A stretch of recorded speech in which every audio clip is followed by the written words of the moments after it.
नमस्कार, बुलेटिन में आपका स्वागत है और मैं हूं आपके साथ रितेश कुमार गौतम। और वक्त तो चला है अपना प्रदेश उत्तर प्रदेश का। बुलेटिन का आगाज इस वक्त की बड़ी खबर के साथ। प्रयागराज से आपको बड़ी जानकारी से रूबरू करा दें। छात्रों का प्रदर्शन लगातार कल से जारी है। रात भर प्रतियोगी छात्रों का आंदोलन जारी रहा है। लोक सेवा आयोग के दफ्तर के बाहर यह प्रदर्शन किया जा रहा है और पूरी रात धरने पर बैठे रहे हैं छात्र। दरअसल एग्जाम को दो अलग अलग पाली में कराने का विरोध यहां किया जा रहा है और इसी मुद्दे को लेकर यह प्रदर्शन कल से जारी है। यूपी पीएससी प्रतियोगी छात्रों का आंदोलन है जारी। आपको बता दें कि दो बेहद महत्वपूर्ण मांगों को लेकर यह प्रदर्शन किया जा रहा है। यूपी पीएससी के एग्जाम आरओ और एआरओ को अलग अलग पालियों में यानी अलग अलग दिन कराए जाने को लेकर यह प्रोटेस्ट है। प्रतियोगी छात्रों की मांग है कि एग्जाम को एक ही पाली में यानी एक ही शिफ्ट में कराया जाए। दो अलग अलग दिन एग्जाम ना हो, एक ही दिन एग्जाम हो सभी छात्रों का। इस मांग को लेकर छात्र आंदोलन पर उतर आए हैं। कल से आंदोलन जारी है। कल टकराव की स्थिति भी देखने के लिए मिली थी और उसके बाद पूरी रात छात्र आंदोलन करते रहे। जितने भी बच्चे यहाँ पे आए हुए हैं, जो सीरियस कैंडिडेट है, जो आयोग के एग्जाम दे रहा है, वही यहाँ पे आया। आज जो यहाँ पे नहीं आया ना, समझ लीजिए वो अपने जीवन में कभी कोई डिमांड नहीं कर पाएगा। और सबसे बड़ी चीज, मैंने पिछली बार टीचर्स का एग्जाम दिया था, मेरा 2 नंबर से रुका था और उस एक साल में मैं सोची कि 2 नंबर मेहनत करके 2 नंबर अचीव कर लूंगी। अगर इस बार पेपर नहीं हुआ, नॉर्मलाइजेशन हुआ, तो मैं अपने आप को, ये सारे जो बच्चे छात्र छात्राएं हैं, वो अपने आप को भाग्यवादी मान चुके होंगे और मुझे भाग्यवादी नहीं बनना है। जो यहाँ पे है वो सारे कर्म पे विश्वास करते हैं। बस हमें चाहिए कि 1 डे 1 शिफ्ट एग्जाम हमें चाहिए, इससे ज्यादा हमें कुछ नहीं। और गांधीवादी स्तर से ये सब लोक सेवा आयोग के भर्ती हैं, बहुत ही पढ़े लिखे लोग हैं, लेकिन हमने एक यूनिक तरीका अपनाया है कि हम जो गूंगा और बहरा जो आयोग है, जो बहरा हो चुका है, उसको सुनाने के लिए हमने बैंड प्रयाग बनाया है, जो एक अनोखे स्तर पे है, जिसमें हम माननीय प्रधानमंत्री जी का ताली और थाली और एक ड्रम, एक ड्रम जो है हम उसको बजा रहे हैं और लगातार बजा रहे हैं। हमने पूरी रात लगभग बजाया है और हमने आज जो ड्रम बजाया है, हम आशा करते हैं ये बहरा आयोग जरूर सुनेगा हमारी बात। तो हम लोगों के साथ उत्तर प्रदेश लोक सेवा आयोग नॉर्मलाइजेशन के माध्यम जो नॉर्मलाइजेशन जो कर रहे हैं, उससे हम लोगों के साथ बहुत ज्यादा समस्याएं होंगी। कौन से छात्र प्री क्वालिफाई करेंगे, कौन से छात्र प्री क्वालिफाई नहीं करेंगे। अभी तक तो छात्र तय करते थे कि उनका कितना ज्यादा क्वेश्चन सही है, उनका होगा या नहीं होगा। लेकिन जब नॉर्मलाइजेशन ये लोग लागू कर देंगे, उससे छात्र को इसके बारे में जानकारी नहीं होगा कि कौन ज्यादा क्वेश्चन सही किया है, उसका नॉर्मलाइजेशन के माध्यम से ये लोग कम कर देंगे, कौन कम किया है उसका ज्यादा कर देंगे। तो इससे हम लोगों के साथ भविष्य में बहुत ज्यादा समस्याएं आने वाली हैं। हम लोग कल सुबह से ही यहाँ पे डटे हुए हैं और बिना खाए पिए बिल्कुल खुली आसमान के नीचे हम, हमारी बहनें, छात्र छात्राएं दोनों यहाँ संघर्षरत हैं। हम तब तक करेंगे जब तक हमारी पीड़ा को, हमारे दर्द को, हमारी मांग को हमारा आयोग स्वीकार नहीं कर लेता। कोई समझौता नहीं हुआ। उन्होंने बस जो आयोग ने 5 नवंबर को जो नोटिस जारी किया था, बस उसी को उन्होंने इलोबरेट करके हम लोग को समझाने की कोशिश की। मतलब वो एक तरह से आयोग की बात ही हम लोग के सामने रख रहे थे और हम लोग की कोई बात सुनने को वो तैयार नहीं थे। कोई सहमति नहीं बनी, बिल्कुल सहमति। अगर सहमति बनी होती तो आज हमारे छात्र, जितने यहाँ छात्र दोस्त हैं, ये यहाँ बैठे नहीं होते रात भर से सर, और अभी भी बैठने के लिए रात भर तक के लिए तैयार है। फिलहाल जो हम लोग छात्र यहाँ पे आए हुए हैं, हमारा धरना पूरी तरह से शांतिपूर्वक ही रहेगा। जो अवरोध आ रहा है, अवरोध आयोग के द्वारा दिया गया है। उनका कहना, हम लोगों की डिमांड है कि 2 शिफ्ट में एग्जाम नहीं होने चाहिए और नॉर्मलाइजेशन नहीं होना चाहिए। इसके पहले जो प्रक्रिया अपनाई जाती थी पीसीएस में, वही प्रक्रिया आरओ और पीसीएस दोनों में अपनाई जाए। जहां लोक सेवा आयोग पर दूसरे दिन भी छात्रों का विरोध प्रदर्शन जारी है। आज अनोखे अंदाज में छात्र विरोध प्रदर्शन कर रहे हैं। यहाँ पर थाली बजाकर और बोतल बजाकर अनोखे अंदाज में विरोध प्रदर्शन कर रहे हैं। जहां कल जिलाधिकारी प्रयागराज और पुलिस कमिश्नर प्रयागराज रात में आए थे आयोग से बात करने के लिए, मगर कोई निष्कर्ष नहीं निकला और छात्र अपनी मांगों पर अटे हुए हैं। फिलहाल हम लोगों से यहाँ पे बात करने की कोशिश करेंगे। आप लोग जो विरोध प्रदर्शन जो कर रहे हैं, कल जिलाधिकारी आए थे, कमिश्नर आए थे, क्या निष्कर्ष निकला? कुछ नहीं हुआ। तो क्या मांगों को लेके आप लोग करते हैं? आश्वासन देकर के फिर चले गए, इसके बाद फिर आए ही नहीं। हम लोग रात भर जो है हम लोग इंतजार करते रहे, लेकिन वो क्या करके खाली झूठा दिलासा देकर के चले गए। आयोग ये कह रहा है कि जो हम एग्जाम करा रहे हैं क्योंकि सभी सेंटर सुरक्षित नहीं है, तो उस हिसाब से हम एग्जाम करा रहे हैं, क्या कहेंगे? नहीं, ये सब छलावा है इनका। ये हमेशा की एक दिन की बात नहीं है, ये हर साल यही काम करते हैं। नकल माफियाओं को रोकने के लिए ये कदम जरूरी है। नहीं, ऐसा कुछ नहीं है, क्योंकि इसमें होता क्या है कि इसमें पारदर्शिता नहीं होती है। इसमें जैसे इतिहास का कोई क्वेश्चन हुआ, भूगोल की ज्योग्राफी का कोई क्वेश्चन हुआ, तो उसमें समानता नहीं आ पाएगी। ये लोग कैसे निर्धारित करेंगे कि एक शिफ्ट में जो है कि क्वेश्चन आसान आया और दूसरे शिफ्ट में जो है कठिन आया। इस तरह से कल से आप लोग का धरना प्रदर्शन जारी, आगे भी जारी रहेगा? एकदम जारी रहेगा। हम लोग तब तक नहीं मानेंगे जब तक ये अपना निर्णय वापस नहीं ले लेते हैं। हम आपको दिखा रहे हैं यहाँ पर एक तरफ आरएएफ तैनात की गई है और साथ ही ऐसे में यहाँ पर छात्र भी डटे हुए हैं। लोक सेवा आयोग के गेट पर आप 2 नंबर देख सकते हैं किस तरह से छात्र यहाँ पर डटे हुए हैं और साथ ही यहाँ पर पूरी आप अपनी मांगों को लेकर हाथों में पोस्टर है, बैनर है, लेकर डटे हुए। ये बताइए, आप लोग विरोध प्रदर्शन में है, क्या मांगे हैं? हमारी यही मांग है कि नॉर्मलाइजेशन हटाया जाए और बंद शिफ्ट में पेपर कराया जाए, बस यही चाहते हैं। जो सरकार से कल बात होने की नहीं हो पाई है और मसले का हल नहीं निकला, तो आगे क्या होगा? जब वो वोट आने के बाद पता चलेगा उनका क्या जवाब रहता है। लेकिन अभी तो हमारी मांग यही है कि इसी प्रॉब्लम प्रोटेस्ट करें कि वो आए और हमारी बात सुने और हमारी मांगों को लोग पूरा करें। मांग कुछ नहीं है कि बस यही है कि वो आए और हमारी बात सुने। देखिए, इनकी बातें सुनी नहीं जा रही। और लोग हैं, हम उनसे बात कर लेते हैं। ये बताइए, आयोग का जो कहना है कि जो हम नकल मुक्त कराने के लिए सारी चीजें कर रहे हैं, क्या इस तरह से आप लोग देख रहे हैं, क्या कह रहे हैं? ये हमें सूचिता का बात कर रहे हैं, तो सूचिता के अंतर्गत हमारा पेपर नहीं आता है। सूचिता के अंतर्गत आता है इनका स्कूल का प्रशासन, जहाँ ये परीक्षा कराएंगे, जहाँ से पेपर छपवाएंगे। पेपर वहां से आउट होता है, या तो पेपर इनके प्रिंटिंग प्रेस से आउट हुआ था या फिर इनके विद्यालयों से पेपर आउट होता है। इनको विद्यालय के चयन में बता रहे हैं कि हमें विद्यालय कम मिल रहे हैं। इन्होंने तर्क दिया है कि हमने सिर्फ 700 विद्यालयों को चुना है प्रदेश के 17,000 विद्यालयों में से। अब अगर 17,000 विद्यालयों में आपको पता है कि यहाँ नकल होती है, तो उन पर कार्रवाई कीजिए। हमारे परीक्षा प्रणाली पर क्यों आप परिवर्तन करना चाह रहे हैं? आज आप लोग किस तरह से विरोध कर रहे हैं? थाली बजा रहे हैं। हमारा विरोध अनवरत चलता रहेगा जब तक हमारी मांगे पूरी नहीं हो रही। आज हम ताली और थाली, क्योंकि हमारे प्रधानमंत्री मोदी जी ने हमें सिखाया है कि ताली और थाली के दम पर ही हम किसी के कान खोल सकते हैं। और हम लगातार अपना अनवरत जारी रखेंगे आंदोलन और हमें मजबूती मिलती रहेगी। और लोग से बात करेंगे। ये बताइए, क्या कह रहे हैं आप, जो आयोग कह रहे हो? सर, इन्होंने 2 दिन और 2 शिफ्ट में पेपर कराने के लिए बात कही, तो इन्होंने कोई कमेटी गठित नहीं की। और जहाँ से परीक्षाएं लीक हुई, जैसे गाजीपुर से, तो सर वो भी सेंटर बना और इसमें पेपर लीक होने का मुद्दा प्रशासनिक असफलता कहीं ना कहीं है। देखिए, जिस तरह से आयोग ये बात कह रहा है कि जो ये सेंटर हैं उनको सुरक्षा को देखते हुए पेपर कराया जाएगा, और जो सेंटर हैं जिनसे उनको खतरा है कि वहां से पेपर लीक हो सकते हैं, तो छात्रों का कहना उन पर कार्रवाई क्यों नहीं गई। मगर ये बात छात्र लगातार यहाँ पर अनोखे बाजार में ड्रम और अजीब तरीके से यहाँ पर थाली बजा के विरोध कर रहे हैं। साथ ही यहाँ पर छात्राएं भी हैं और लगातार वो कल सुबह से धरने पर बैठी हुई हैं। उनकी मांग है कि जब तक उनकी मांगे पूरी नहीं होगी और एक ही दिन एक ही पाली में पेपर नहीं कराए जाते, जब तक ये विरोध जारी रहेगा। फिलहाल अब देखना है इस पे क्या निष्कर्ष निकलता है, क्या इसी तरह से विरोध प्रदर्शन जारी रहेगा।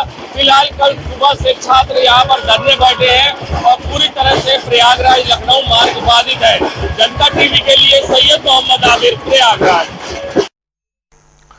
तो हजारों की संख्या में प्रतियोगी छात्र लोक सेवा आयोग के दफ्तर के बाहर प्रदर्शन कर रहे हैं। इस मामले को लेकर विपक्ष की ओर से भी सरकार को आड़े हाथ लिया जा रहा है। सपा सुप्रीमो अखिलेश यादव, बसपा सुप्रीमो मायावती ने भी मामले में ट्वीट करते हुए सरकार को घेरा, जिस पर डिप्टी सीएम केशव प्रसाद मौर्य पलटवार कर रहे हैं। अखिलेश यादव ने सबसे पहले आपको बता दें क्या कुछ लिखा है। योगी बनाम प्रतियोगी छात्र हुआ माहौल। आज उत्तर प्रदेश के प्रतियोगी परीक्षाओं के हर अभ्यर्थी, हर छात्र, हर युवक युवती की जुबान पर जो बात है वो है नौकरी भाजपा के एजेंडे में है ही नहीं। उन्होंने चलवाया लाठी डंडा, नौकरी नहीं, जिनका एजेंडा नहीं चाहिए अनुपयोगी सरकार, भाजपा सरकार नहीं, धिक्कार है। अयोग्य लोगों का अयोग्य आयोग नहीं चाहिए। अखिलेश यादव यहीं पर नहीं रुकते, वो अपने पोस्ट में आगे लिखते हैं, भाजपा के लोग जनता को रोजी रोटी के संघर्ष में उलझाए रखने की राजनीति करते हैं, जिससे भाजपाई सांप्रदायिक राजनीति की आड़ में भ्रष्टाचार करती रहे। सालों साल वैकेंसी या तो निकलती नहीं या फिर परीक्षा की प्रक्रिया पूरी नहीं होती। भारतीय जनता पार्टी ने छात्रों को पढ़ाई की मेज से उठाकर सड़कों पर लाकर खड़ा कर दिया है। यही आक्रोशित अभ्यर्थी और उनके हताश निराश परिवार वाले अब भाजपा के लिए सबसे बड़ी चुनौती बन रहे हैं। नौकरी पेशा पढ़ा लिखा मध्य वर्ग अब भावना में बहकर भाजपा के बहलावे फुसलावे में आने वाला नहीं है। अब तो व्हाट्सएप ग्रुप के झूठे भाजपाई प्रचार के शिकार अभिभावकों को भी समझ आ गया है कि अपनी सत्ता पाने और बचाने के लिए भाजपा ने कैसे उनका भावनात्मक शोषण किया है। अब ये लोग भी भाजपा की नकारात्मक राजनीति के झांसे में आने वाले नहीं और बांटने वाली सांप्रदायिक राजनीति को नकार के जोड़ने वाली सकारात्मक राजनीति को गले लगा रहे हैं। अखिलेश यादव ने अपने पोस्ट में आगे लिखा कि अब कोई भाजपाइयों का मानसिक गुलाम बनने को तैयार नहीं है। बड़े कड़े शब्दों में निंदा और आलोचना सरकार की कर रहे हैं अखिलेश यादव। अपनी पोस्ट में लिखा कि अब समझ गए हैं कि भाजपा सरकार के रहते कुछ भी नहीं होने वाला। भाजपा के पतन में छात्रों का उत्थान है। भाजपा और नौकरी में विरोधाभासी संबंध है। जब भाजपा जाएगी तभी नौकरी आएगी। अगला पोस्ट, यूपी के पूर्व मुख्यमंत्री अखिलेश यादव को छात्रों के मुद्दे पर बोलने का नैतिक अधिकार नहीं है। ये डिप्टी सीएम कह रहे हैं। उन्हें अपने शासनकाल में हुई भर्तियों में भ्रष्टाचार को याद रखना चाहिए। पुलिस अधिकारी संयमित व्यवहार करें और छात्रों पर बल प्रयोग ना हो। प्रतियोगी छात्रों से अनुरोध है कि वो अपनी समस्याओं को शांतिपूर्ण तरीके से उठाएं और सपा की राजनीति का शिकार ना बने। आपकी न्याय की लड़ाई में सरकार और मैं सदैव आपके साथ हूं। डिप्टी सीएम केशव प्रसाद मौर्य ने पलटवार किया है और एक तरह से अपनी तरफ से वो आश्वासन दे रहे हैं कि वो अभ्यर्थियों के साथ में हैं। अखिलेश यादव पर उन्होंने पलटवार किया। मायावती पूर्व मुख्यमंत्री यूपी, वो क्या कुछ कह रही हैं वो भी आपको इस पोस्ट के जरिए दिखा रहे हैं। इस परीक्षा को लेकर कहा कि एक समय में कराने में विफलता को लेकर आक्रोशित छात्रों पर पुलिस कार्रवाई से उत्पन्न स्थिति की खबर का व्यापक चर्चा में रहना स्वाभाविक है। क्या यूपी के पास एक समय में परीक्षा कराने की बुनियादी सुविधाओं का इतना अभाव है कि पीसीएस आदि जैसी विशिष्ट परीक्षा को 2 दिनों में करानी पड़ रही है? पेपर लीक पर रोक व परीक्षाओं की विश्वसनीयता अहम मुद्दा, जिसके लिए एक बार में ही परीक्षा व्यवस्था जरूरी है। बुलेटिन में आगे बढ़ते हैं। उपचुनाव को लेकर सियासी माहौल भी गरमाया हुआ है और इसके चलते सत्ता पक्ष और विपक्ष में आरोप प्रत्यारोप जारी है। इस बीच प्रयागराज में छात्रों के आंदोलन का मुद्दा गरमा गया। इस मामले में कई दिग्गज नेताओं की प्रतिक्रियाएं सामने आई हैं, जिसे लेकर जनता टीवी ने कैबिनेट मंत्री ओम प्रकाश राजभर से खास बातचीत की। देखी। प्रयागराज में छात्र एक बार फिर धरने पर हैं और इस मामले पर डिप्टी सीएम केशव प्रसाद मौर्य ने कहा है कि अधिकारी छात्रों की बात सुने, उनके साथ बैठकर वार्ता करें। फिलहाल कल रात में यह भी कहा गया कि उन पर छात्रों पर लाठीचार्ज भी किया गया। हमारे साथ प्रदेश के मंत्री ओम प्रकाश राजभर जी हैं। सर, बड़ा मुद्दा फिर एक बार छात्रों का चर्चाओं में है। देखिए, जो अभ्यर्थी आंदोलन कर रहे हैं, हम अभ्यर्थियों के साथ हैं उनकी समस्या को लेके, लेकिन उस आंदोलन में समाजवादी पार्टी प्री प्लानिंग मुखर होके आगे आंदोलन का रूप दे रही है।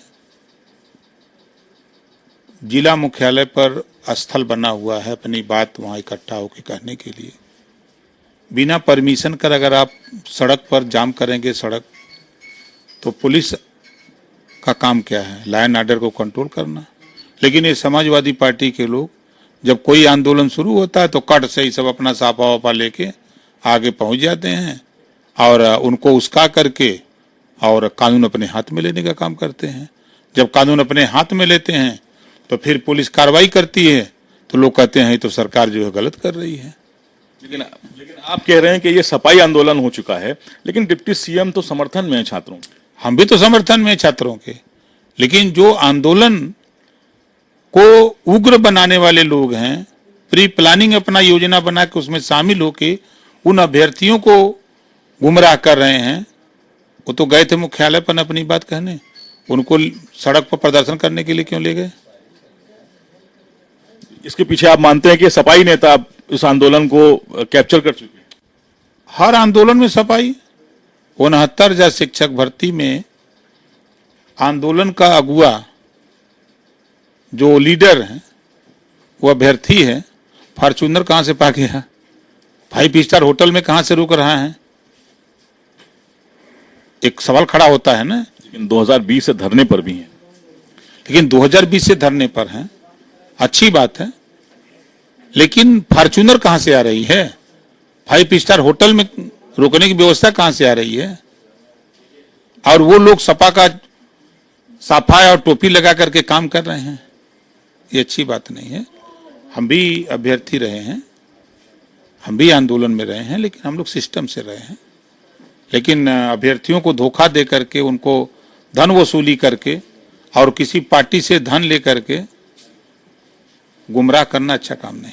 लेकिन जो आप कह रहे हैं कि जो छात्र बैठे हैं ये आंदोलन पर जो है ये पार्टी से कनेक्टेड हैं, लेकिन यहीं से नेता भी निकलते हैं, बाद में वो आप लोगों की तरह कैबिनेट मिनिस्टर भी बन जाते हैं। मैं ये नहीं कह रहा हूं, मैं ये कह रहा हूं कि जो अभ्यर्थी आंदोलन कर रहे हैं हम उनके साथ हैं, लेकिन उस आंदोलन में समाजवादी पार्टी कूद करके अपना आंदोलन बनाने की कवायद में है, जिस तरह का बयान भी अखिलेश जी का आया। ये मेरे कहने का तात्पर्य है। अच्छा, एक सवाल और है। उपचुनाव चल रहे हैं उत्तर प्रदेश में, बयानबाजी बहुत तेज हो गई, पोस्टर वॉर है। कोई कह रहा है कटोगे बटोगे, दूसरा कह रहा है एक रहोगे तो आगे बढ़ोगे। कंटिन्यू पोस्टर समाजवादी पार्टी कार्यालय के बाहर भी देखने को मिल रहे हैं। आप मानते हैं कि कटोगे बटो का जो बयान है, क्योंकि अजीत पवार ने इसका कंटेम किया और कहा कि इस तरह के बयान महाराष्ट्र में नहीं चलते, तो आप क्या मानते हैं कि इस तरह के बयान देने चाहिए? ये किस तरह की राजनीति की तरफ इशारा है? कि बयान में क्या गलती है? गौतम बुद्ध जी ने कहा ना, संघम शरणम गच्छामि। बाबा साहब डॉक्टर अम्बेडकर जी ने कहा कि संगठित होकर के लड़ो। ब्रह्मा जी ने भी कहा कि संघे शक्ति कलयुगे। वही बात तो मुख्यमंत्री जी कह रहे हैं। प्रमाण भी आपके सामने है। सपा की गवर्नमेंट में 815 दंगे हुए, 1300 लोग कट के मरे उस कर्फ्यू में, आंदोलन में, दंगे में।